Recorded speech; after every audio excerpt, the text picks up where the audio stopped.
Assalomu alaykum, hurmatli kuzatuvchilar. Mana bizning klinikamizda mana operatsiya bo'lganiga 1 oy bo'lgan bemorlarimiz turmush o'rtog'i bilan opamiz birga operatsiya bo'lib ketgan. Turmush o'rtog'ini qandli diabet bilan, bu opamizda ham sahni diabet bor edi, lekin semizlik bo'lgani uchun insulin resistentность bor edi ayada. Bu ayamizga biz o'sha vaqtda slif rezeksiya operatsiyasi sizga yaxshiroq yordam beradi deb slif rezeksiya tavsiya qilib, slif rezeksiya operatsiyasini tavsiya qilib o'tkazganmiz. Akamizga bo'lsa mini shuntironiya operatsiyasini o'tkazganmiz. Operatsiyaga men ham rosa qo'rqib, bundan 1 yil oldin ham kelib, 3 kun ko'ruvlardan o'tib, qo'rqib ketaverdim. 1 yil jarayonida yana o'zimga o'zim qaror qilib, operatsiya qilishga keldim.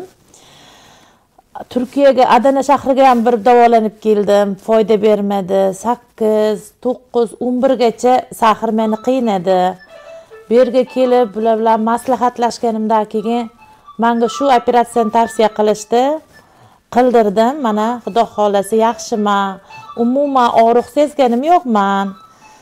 Hozirgi kunda sahirim 5.2 chiqdi. Yaxshiman holatlarim. Qon aylanishlarim ham yaxshi. Oyoqlarim jimirlardi, muzlab qolardi. Hozir unaqa narsalar sezmayapman. Holatim yaxshi. Hammaniga tavsiya qilaman, kelib operatsiya qildiringlar. Men o'zimni boshimdan o'tkazdim. Hattoki xo'jayinim bilan ham olib kelib qildirdi. O'zim ukam bor edi. Uni ham viskat dedi, uni ham qildirdi. Hammamiz yaxshimiz. Maslahatim kelinglar.